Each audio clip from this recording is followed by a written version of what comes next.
Today we are covering the rest of lesson 9.2 on ellipses. So today we're on question number 2, x plus 5 squared over 16 plus y minus 4 squared over 9 equals 1.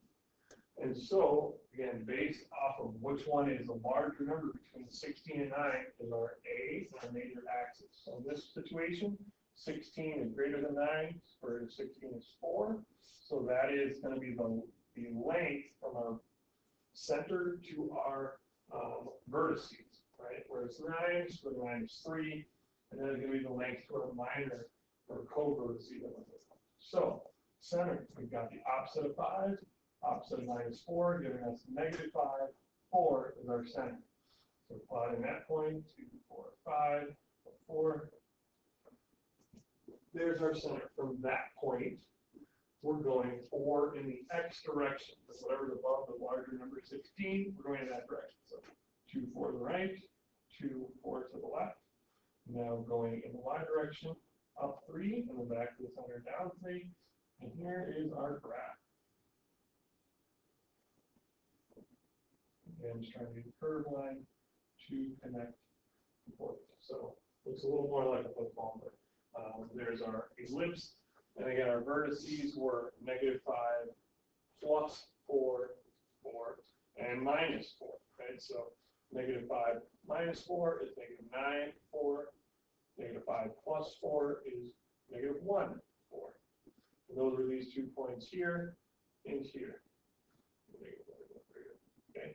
The foci is the 16 minus 9, right? This is a squared minus b squared equals c squared, right? So square root of 16 minus 9, square root of 7 is our c value.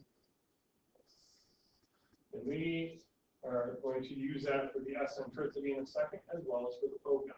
For the foci, we go from negative 5 in the same direction as the vertices, but we're only moving by c. So negative 5 plus or minus square root of 7, comma 4 is our point. So again, square root of 7 is pretty even between 2 and 3. So we're going to say it's about 2.5. So 2.5 to the right, 2.5 to the left, and those red points on the graph are going to be approximately our foci. Lastly, the eccentricity is a reminder that E equals C over A. C was the square root of 7 and A is 4. So when we calculate that with our calculator, we get a value of 0.661. Okay. Next, moving on to the next example, finding the standard equation of an ellipse. This involves using our complete the square method, just like last time. So what you want to do first is group your terms. You want to group our x squared and x's next to each other, our y squared and y's next to each other, and we typically move our minus 9, or sorry, our plus 9 in this case, to the other side by subtracting that. So kind of doing a couple things at once, subtracting 9 from both sides. We've got x squared plus 6x plus blank, we'll complete the square there, plus 4y squared minus 8y plus blank equals negative 9. Okay, now, completing the square on the left, again, as a reminder, we take the number of our middle term, x, divided by 2, and then square that value. So 6 divided by 2 is 3, and 3 squared is 9. And that is going to give us x plus this value right here, squared. So that's x plus 3 squared. Next, with the y's, it is a bit more complex. In order to complete the square, we need to have 1 as our coefficient, like we did over here with the x.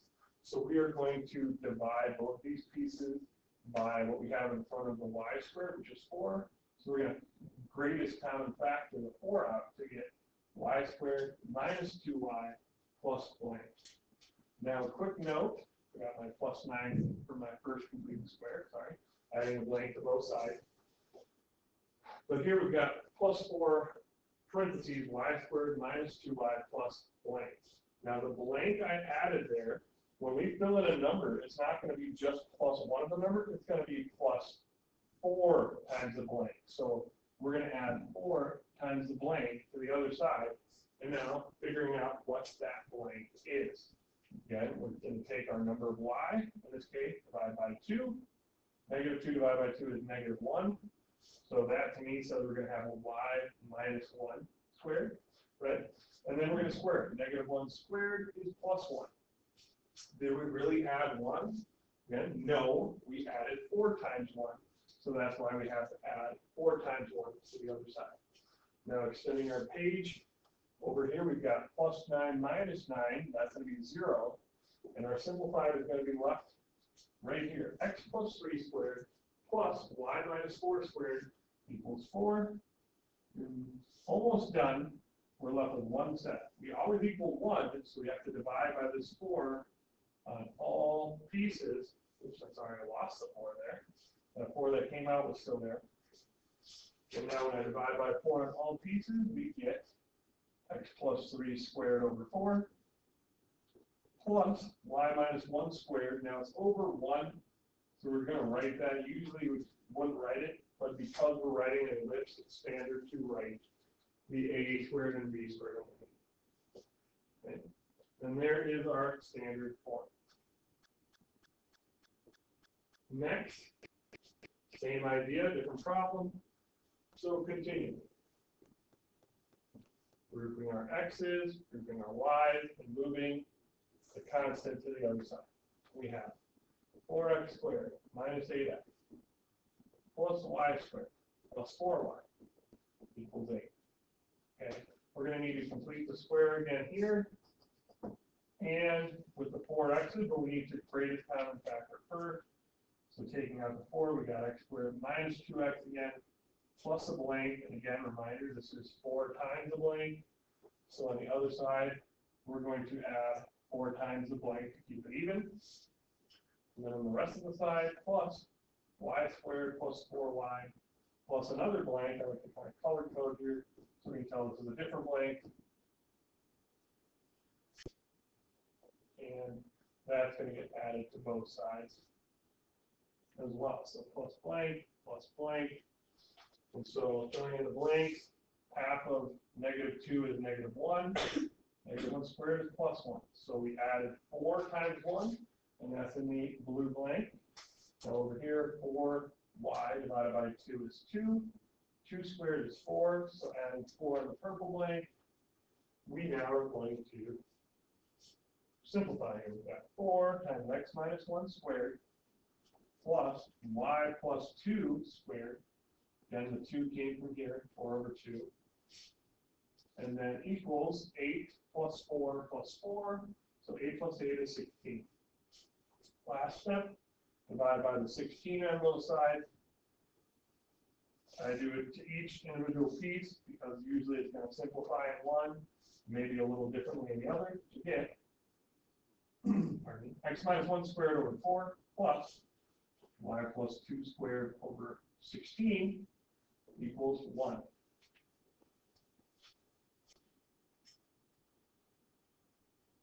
Next up, we've got find the standard form of the equation of the specified ellipse. So things to keep in mind here is center is hk. And so I already have x squared plus y squared. We don't know what's over the top yet. But right in this one, hk. Next, vertices tell you which one's the main axis. It tells you x is major. It tells you a equals 6, and therefore a squared is 36. And that's a lot of information. And then lastly, we're on to the foci. Now remember, foci, this is our C value here. Again, the difference between our center and the foci is our C value. So we have C equals 2. And so with that information, we'll be able to solve for B.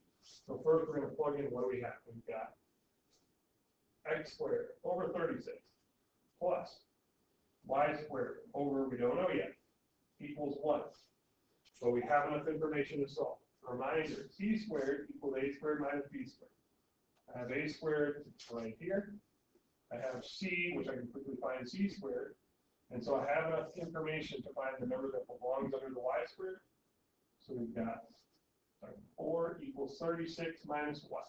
Now we only need b squared here. 36 minus what is 4? You can think about it that way, b squared is 32, otherwise subtract 36, and then divide by -1 to get -32 and then positive. So here is our final answer. Now, the more information they give us, the easier it is. Similar with the parabola problems we were doing, when they give us vertex and the foci and vertex and the directrix. If they gave us all three, it'd be even easier. Right? Move it on. Center again, 0, 0. Foci is 0 plus or minus 5. Major axis length 12. Now, major axis of length, again, this is from vertex to vertex. Right? So if you think vertex to vertex, center to vertex is 1a. So this is actually going to equal 2a.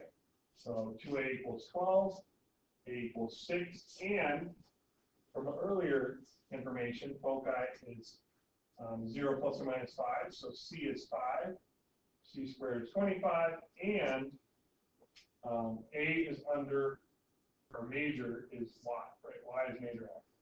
So a is under y. So we've got x squared plus y squared over equals 1. We know that because a is 6, a squared is 36, and y is over that. And then lastly, we're going to use that these two pieces of information here to find b. So we've got, again, our a squared minus b squared is c. So 25 equals 36 minus what squared? 36 minus what is 25? B squared is 11. And so we just fill it in. We don't need b, we just need b squared. And there is that. Next. Now we get a lot less information. We have two foci and the minor axis of length a. Now notice before they gave us foci at 0 plus or minus the value, because we were centered at 0, 0. So remember, the center is evenly between the foci, looking at 6. So now when we come to 7, 0, 4, 4, 4, what is halfway between these 2 points? Right, if these are the two foci, what's halfway between them? The point is 4, 2. Right between those two foci is 4, 2. So this is our center,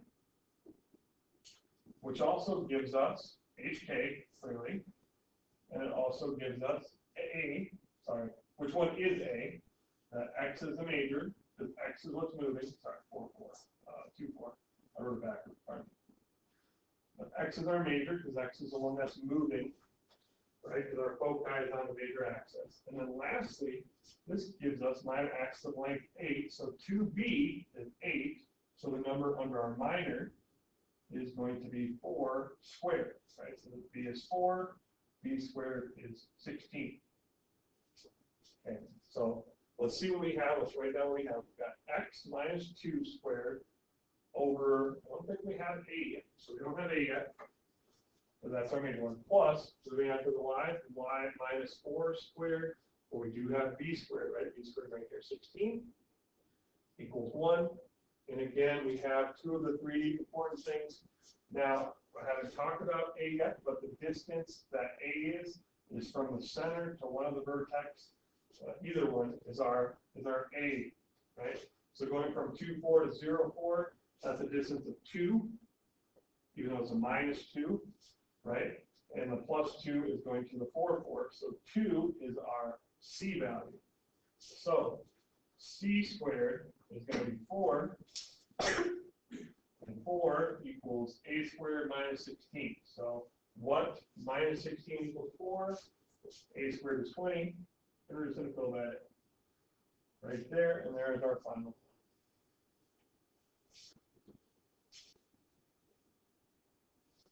Next, we've got 8. The center is 0, 0, passes through points 0, 4, and 2, 0. Now, first, this sounds pretty difficult, but if our center is 0, 0, here's what we have so far. X squared plus y squared equals 1. Look at it graphically. It'll make a lot more sense. So here's our center, 0, 0. We've got the points 0, 4, and 2, 0. Okay, so clearly we're moving to the right 2 on our minor axis. I could draw my my ellipse in this. Now it's a -4, something like that, right? And then up and around. So if I can draw it, we should have all the information. Right? Clearly, moving this 4 distance is our major axis, so that is A. And so squared is 16, and it's a y direction, so it's up to the y. And 2 is our minor axis, and here's a 2. And squared gives us 4 for our minor axis. I already mentioned minor. Y squared was our major. So 16 was major, 4 was minor. That is the end of the lesson. Homework is there, and also add a sign on Moodle.